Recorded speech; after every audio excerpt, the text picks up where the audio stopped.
Olá, meu irmão. Tudo bem, minha irmã? A graça e paz do Senhor. Estamos mais um dia aqui para estudar a palavra de Deus, conversar sobre eclesiologia. Nós estamos estudando este material muito bom, Edificarei a Minha Igreja. E nós vamos, neste momento, estudar a aula número 13 dessa revista sobre os inimigos da igreja. Sobre os inimigos da igreja numa perspectiva de a igreja enfrentando inimigos furiosos. E não é de se admirar, porque em Gênesis capítulo 3, verso 15, vai dizer que o próprio Criador coloca inimizade entre ti e a mulher, entre a tua descendência e o descendente dela. Este lhe ferirá a cabeça e tu lhe ferirás o calcanhar, certo? Então, o que acontece aqui? A igreja de Jesus, ela vai sofrer retaliações. E quando é falado lá em Mateus capítulo 16, de 13 a 18, indo Jesus para as bandas de Cesareia de Filipe, perguntou a seus discípulos: quem diz o povo ser o filho do homem? Eles responderam: uns dizem que é João Batista, outros Elias, outros Jeremias, ou algum profeta, um dos profetas. O povo achava que Jesus era alguém da parte de Deus, mas de repente Simão Pedro faz uma declaração maravilhosa, dizendo: tu és o Cristo, o Filho do Deus vivo. Simão fala assim: olha, ele não é nenhum profeta da parte de Deus. Ele não é nenhum profeta que representa Deus. Ele é o cumprimento da profecia. Cristo é o próprio cumprimento da profecia quando ele fala: tu és o Cristo, o Filho do Deus vivo. E ele fala no verso 18 desse capítulo 16: também eu te digo que o quê? Que tu és Pedro, e sobre esta pedra edificarei a minha igreja, e as portas do inferno não prevalecerão contra ela. Aqui, portas do inferno, no tradicional, no original, portas do Hades, portas da morte. Essa palavra grega Hades, traduzida por inferno, são as regiões escuras e sombrias nas profundezas da terra. Então, irmãos, o que acontece? É óbvio que a igreja de Deus, ela vai sofrer retaliação. É óbvio que a igreja de Deus vai ter inimigos. É óbvio que a igreja de Deus vai sofrer resistência, mas nós temos a certeza de que esses inimigos nunca vão prevalecer contra a igreja. E é engraçado que o texto ele fala algo bem interessante, porque as portas são do inferno que não prevalecem contra a igreja. Às vezes a gente tem uma ideia de que as portas da igreja não prevalecem contra o inferno, não é? Mas não é. É as portas do inferno. É a igreja que vai lá saquear o inferno e tirar almas de lá perdidas e trazer para o reino do Senhor. Não é o inferno que pressiona a igreja para fechar a igreja. É o contrário. É a igreja que vai lá tirar pessoas que estão perdidas dos seus delitos e pecados, apresentar o plano da salvação e trazer essas pessoas libertas para o reino de Deus. Com isso, Satanás, seus demônios, não ficam felizes e querem contra-atacar contra a igreja. E nós temos alguns inimigos que a revista fala aqui e descreve de maneira bem interessante. Ele vai falar de 3 inimigos descritos como retaliações ou portas do inferno que querem destruir a igreja de Deus. Primeiro são as ideologias. Ideologias são um conjunto de ideias dentro de uma sociedade que orienta essas ações sociais. Então, são conjuntos de ideias formados dentro de uma sociedade que traz orientação nessas ações sociais. Nós estamos no mundo pós-moderno, então a gente pode dizer que, por exemplo, o secularismo. O secularismo é uma ideologia que está querendo, aos poucos, entrar dentro da igreja. O secularismo é aquele negócio de tirar do centro a divindade, a perspectiva do divino, tirar a perspectiva do religioso e trazer para o secular. É a mesma coisa que a gente dizer assim que, olha, a divindade ou Deus já não domina mais, mas o século, o secularismo, aquilo que é secular, as ideias do pós-modernismo, da atualidade, são essas influências que querem aos poucos minar a igreja, entrar na igreja. E a gente precisa ficar esperto com isso, atento, porque veja só, irmãos, perceba há anos atrás, as famílias sempre foram muito religiosas, pode ser catolicismo, budismo, espiritismo, tudo que é ismo, cristianismo, e essas religiões, elas eram transmitidas às outras gerações, sim ou não? Eram transmitidas. Então você tinha uma geração religiosa, você tem outra geração religiosa. Percebe que hoje, no mundo pós-moderno, a religiosidade não está sendo mais transmitida para as próximas gerações. Então você pega uma família extremamente católica, de uma geração anterior, essa geração já é menos, a próxima geração já nem acredita mais na religião. Então isso é o secularismo. É a ideia do secular, a ideia daquilo que é secular, do século, entrar dentro de uma sociedade. E o que é religioso fica de lado. Eu gosto de uma afirmação que ele fala aqui, Stanley Jones, nessa revista. Ele fala que, olha, há um Deus e eu preciso concordar com ele. Isso quebra toda a ideia do secularismo. Ele diz assim, olha, você acreditando ou não acreditando, você acreditando no que é secular, eu digo para você que há um Deus e eu preciso concordar com ele. E esse Deus tem um plano. E esse plano vai ser executado. Então a ideia do secular, do secularismo, é de que o mundo está solto. E de que Deus não tem planos. E de que o divino perdeu o protagonismo no mundo e na terra. Tome cuidado, esse é um inimigo da igreja. Nós vemos também um outro inimigo da igreja como ideologia, que é o consumismo.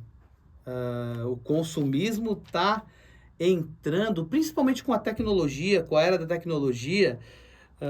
Nós nos comparamos com muito mais pessoas, pessoal. A gente precisa tomar cuidado com isso.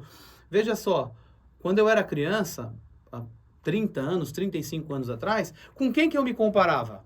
Com quem que você se comparava? Eu me comparava com meu vizinho, eu me comparava com 5, 6 coleguinhas de escola, eu me comparava com algumas pessoas, algumas crianças da igreja. Era um número pequeno de pessoas. Hoje, com a rede social, nós nos comparamos com milhares de pessoas. Milhares. E se nós não tratarmos no nosso coração a questão do consumismo, a gente vai acabar comprando coisa que não precisa, gastando o dinheiro que não tem, para mostrar para os outros aquilo que nós não somos. Então a gente precisa tomar cuidado. Por isso que tem um texto de Provérbios 27 e 20, que é bem interessante, que fala o seguinte, Provérbios 27 e 20 fala o seguinte, olha, o inferno e o abismo nunca se fartam, o fogo nunca se farta, e os olhos dos homens nunca se satisfazem. O que eu quero dizer com isso? Quanto mais coisa a gente vê, mais a gente quer comprar. A gente quer comprar. A gente quer comprar. Eu sou casado há 20 anos. Eu lembro que há 20 anos atrás, a mentalidade consumista era menor. Então eu pensava, olha, eu não preciso de muita coisa para casar.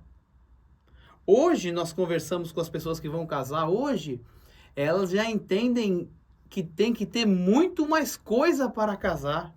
Ou entendem que tem que ter as mesmas coisas que os pais têm depois de 25 anos construindo um lar. Pensou que interessante? Não, eu só vou sair de casa quando eu tiver a mesma condição dos meus pais. Mas eles adquiriram 25 anos para construir. Eles demoraram 25 anos para construir. Então, essa ideia do consumismo, ela é preocupante. E é preocupante isso entrar até no meio da igreja, dentro da igreja. Atrapalhando até a pura teologia, falando, olha, eu preciso ter isso, eu quero ter mais aquilo outro. Deus, o Senhor precisa me dar. Colocando Deus, prensando Deus na parede, para nos oferecer aquilo que os nossos olhos querem. Cuidado, irmãos, cuidado. O consumismo é uma ideologia perigosa. Nós temos hoje também na nossa realidade o pluralismo religioso, a pluralidade religiosa. Outra frase aqui de Stanley Jones, ele fala que religião é o homem buscando a Deus, por isso há muitas. Mas o evangelho é Deus buscando o homem, por isso existe um só. Olha que interessante. Religião é o homem buscando a Deus, por isso há muitas. Mas o evangelho é Deus buscando o homem, por isso há apenas um. Hebreus capítulo 7, verso 25 fala que Jesus pode salvar totalmente os que por ele se chegam, vivendo sempre para interceder por eles. E ainda João 3,16 fala, porque Deus amou o mundo de tal maneira que deu seu Filho unigênito, para que todo aquele que nele crê não pereça, mas tenha a vida eterna. Perceba que o pluralismo religioso está trazendo uma confusão na cabeça das pessoas. Está virando uma salada de fruta, irmãos. Está tudo misturado. Você pega, por exemplo, comportamentos e algumas atitudes e alguns ritos do cristianismo misturado com misticismo, misturado com espiritismo. Esse povo junta tudo e cria a própria religião dentro da experiência e da mistura de diversas religiões e viram algo plural. Sendo que a palavra de Deus fala que o evangelho é um só, por intermédio de uma pessoa. Tome cuidado de querer fazer algumas práticas que estão fora do evangelho. Isso aí pode ser alguma invenção humana, pode ser um pluralismo religioso, para que você alcance coisas que te prometem que não vai alcançar, que a palavra de Deus não orienta dessa maneira.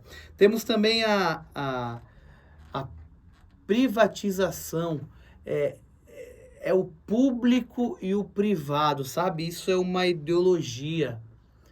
Você tem que ser uma pessoa no público, mas você é outra pessoa no privado, no particular.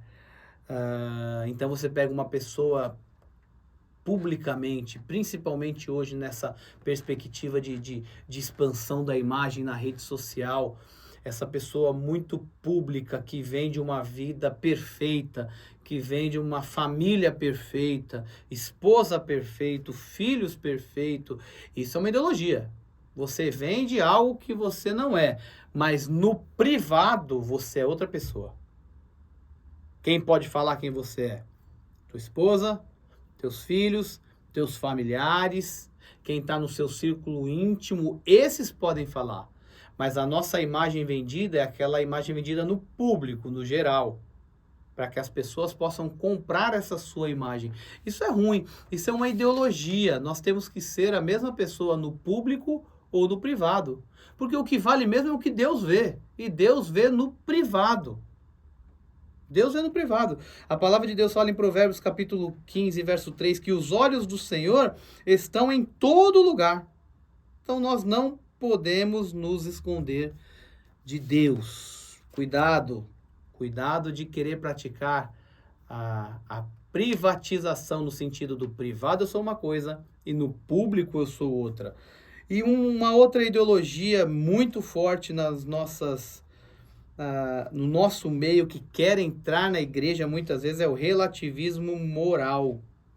Quem determina o que é moral ou imoral? Precisamos tomar cuidado. Tudo é relativo. Nós vamos conversar com uma pessoa a respeito de uma postura moral pecaminosa dela. Fala, não, mas não é bem assim. É o relativismo entrando no meio da igreja. Não há nada mais absoluto. O pecado não é mais absoluto. Então trata o pecado como não, isso é o pensamento dele, é a forma que ele entende. Nós entendemos dessa maneira. Não é porque muitas vezes as leis governamentais mudam, as leis que regem o governo mudam na questão moral, nós vamos abrir mão da lei divina, que traz uma moralidade espiritual para os seus filhos. Então, entre a lei moral do mundo e a lei moral divina, nós ficamos com a lei moral divina. Não tem relativismo. Cuidado, irmãos. Cuidado para que nós não... para nós não ficarmos envolvidos com esse relativismo moral e não levarmos nem a palavra de Deus, que é absoluta, ao pé da letra. Precisamos levar. Ideologias, cuidado com elas. Nós temos também um outro inimigo da igreja, que são as heresias. Paulo fala muito isso em Efésios capítulo 4, verso 14, fala que nós não podemos ser levados por qualquer vento de doutrina. Mateus ainda 24 fala, porque surgirão falsos cristos e falsos profetas operando grandes sinais e prodígios para enganar, se possível, os próprios eleitos. O que é heresia? Heresia é deturpar o ponto essencial do evangelho, fundamental, inegociável da fé. Então nós temos ali, por exemplo, a trindade, a triunidade de Deus. Muita gente não acredita na trindade. E a trindade, ela é uma doutrina básica, essencial, inegociável e fundamental da fé cristã. 1 João capítulo 5, verso 7, um dos textos, muitos textos na Bíblia inteira, desde Gênesis até o final, vai falar sobre a trindade. Deus Pai, Deus Filho, Deus Espírito Santo. Fala em 1 João capítulo 5, verso 7, pois há três que dão testemunho no céu, o Pai, a palavra, que no caso é Jesus, o Filho, o Verbo, e o Espírito Santo. Estes três são um. Então, irmãos, na Trindade não há diferença de hierarquia e de níveis de divindade. Há diferença funcional. O Pai como o que planejou, o Filho como o que executou o serviço, a redenção, e o Espírito Santo que selou. A Bíblia fala que o Espírito Santo nos selou, que convenceu. Então o Pai planeja, o Filho executa, o Espírito Santo sela e convence. É uma triunidade. Então, se alguém for falar para você, olha, Jesus Cristo é uma criatura de Deus, não é. Heresia. Se alguém for falar que o Espírito Santo, como muitos falam, é uma força ativa de Deus, não é. O Espírito Santo é Deus. Se alguém for falar para você, não adore a Jesus, tá errado, você deve adorar, Jesus é Deus. Olha, não adore ao Espírito Santo, tá errado, tem que adorar o Espírito, porque Deus Pai, Deus Filho e Deus Espírito Santo são uma essência só.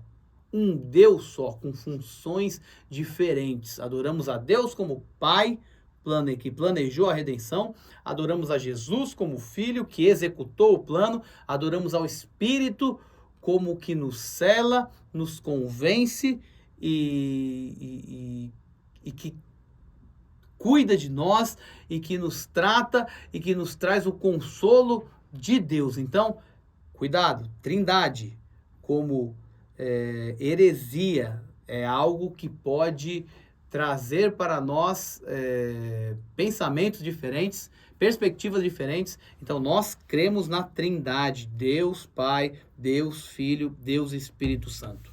Uma outra heresia muito falada e muito abordada hoje é a Bíblia como autoridade final. Hoje, pessoal, o poder da Bíblia está enfraquecendo na vida de muita gente, é heresia. Nós acreditamos que a palavra de Deus é a nossa única regra de fé e prática. 2 Timóteo 3,16. Toda escritura é inspirada por Deus e útil para o ensino, repreensão, correção e educação na justiça. A heresia nasce quando não se aceita a Bíblia ou somente a Bíblia como autoridade final. Muitas religiões citam até a Bíblia, mas colocam as palavras de seus líderes ou outros escritos no mesmo patamar da Bíblia. Está errado. A Bíblia como autoridade máxima. Embaixo dela, todo o resto. Então, cuidado, se alguém for questionar a veracidade da Bíblia, se alguém for enfraquecer o poder do evangelho, isso é heresia. E às vezes isso quer entrar no meio da igreja. Outro ponto, mediação exclusiva de Jesus. Tem gente que quer colocar Jesus em mais alguma coisa. Irmãos, deixa eu falar algo para vocês. O evangelho é só Jesus. Não é Jesus mais indulgências, não é Jesus mais pagar promessa, não é Jesus mais pagar X, não é Jesus mais alguma coisa, não é Jesus mais os escritos não sei de quem, não é Jesus mais... Não, é só Jesus. Eu conversando com um reitor da organização Palavra da Vida, o fundador, Dr. Haroldo Heimer, eu estava com um questionamento há muitos anos atrás. Ele me falou, menino, senta aqui. Deixa eu falar um negócio para você. Tudo aquilo que coloca Jesus e mais alguma coisa é seita. É seita. Não aceite. Isso se chama seita, porque o evangelho é somente Jesus. 1 Timóteo capítulo 2, verso 5 fala: só há um mediador entre Deus e os homens, Cristo Jesus, o homem. Então, irmão, quando você orar, não é em nome de alguma santa ou algum santo ou alguém. É em nome de Jesus. Desde a morte e ressurreição de Cristo, apareceram um monte de gente, um monte de pessoas que se colocavam como santos. Ore no meu nome, ou vai orar em nome de fulano de tal. Nós oramos apenas em nome de Jesus. Mediação exclusiva de Jesus Cristo. E uma última heresia, a morte expiatória de Jesus. 1 Coríntios, capítulo 15, 3 e 4, vai falar o seguinte. 1 Coríntios 15, 3 e 4. Olha só o que fala 1 Coríntios 15, 3 e 4. Antes de tudo vos entreguei que também recebi, que Cristo morreu pelos nossos pecados, segundo as Escrituras, para cumprir as Escrituras. Ele foi sepultado e ressuscitou ao terceiro dia. A morte expiatória e ressurreição de Jesus.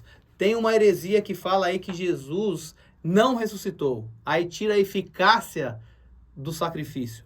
Tira a eficácia do poder da redenção, de limpar pecados.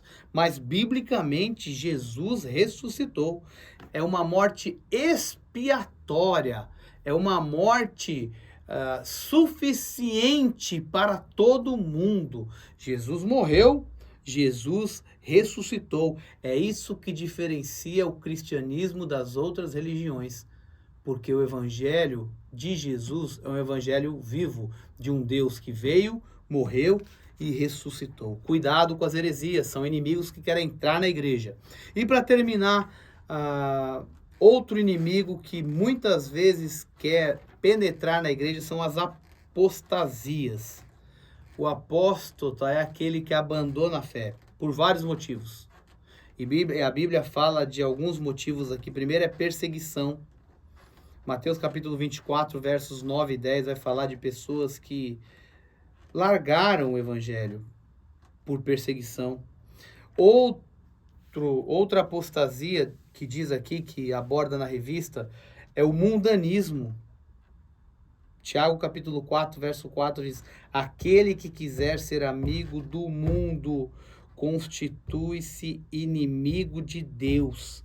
Ainda em 1 João 2,15 fala: se alguém amar o mundo, O amor do Pai não está nele. O recado está dado.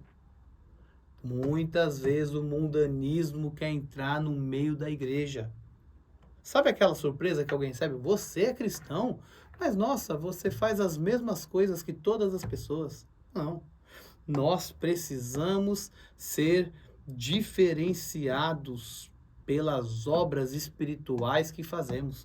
Efésios capítulo 1 vai dizer que o Senhor nos escolheu para ser santo e irrepreensível. Olha aqui, eu vou ler com vocês. Efésios capítulo 1. Ele nos escolheu para sermos santos e irrepreensíveis. Sabe o que é irrepreensível? Não tem o que repreender. Eu não vejo naquele homem, eu não vejo naquela mulher nenhum motivo de repreensão. Deus te chamou, Deus te escolheu, Deus te salvou para ser santo e não mundano. E é isso que a igreja precisa entender. E a igreja precisa representar a santidade de Jesus. E não pode ser mundano. E a fé superficial diz que estar na igreja há muitos anos não é sinônimo de uma fé profunda. E é verdade.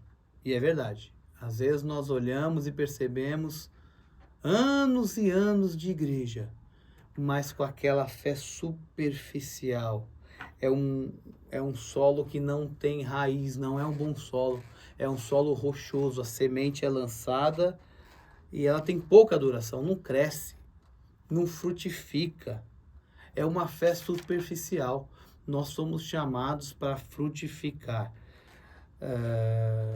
Cuidado, irmãos.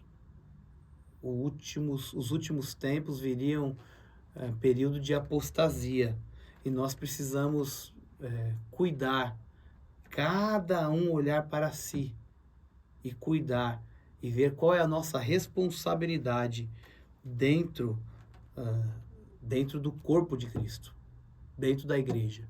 Um outro indício, um outro perigo que pode causar apostasia é a prosperidade, sabe? Tem um texto aqui de Charles Swindoll que fala que tem 2 períodos muito difíceis na vida do crente. O da adversidade e o da prosperidade. Ele diz, o da prosperidade é mais difícil, pois é muito fácil se esquecer de Deus em tempo de fartura. É verdade. O povo de Israel virava as costas para Deus quando estava tudo bem, naquele ciclo de falhas. Quando tinha sossego, prosperidade, terra produzindo, muita riqueza, muito ouro, o povo dava costas para Deus. Quando vinha dificuldade, buscava a Deus novamente. Cuidado. Você pode ser uma pessoa próspera e vir a prosperar, mas não se esqueça quem passou essa prosperidade na sua mão. Ou, na verdade, quem nos deu para administrar o que está na sua mão, na minha mão? É de Deus. Nós administramos para Ele. Tudo é para Ele.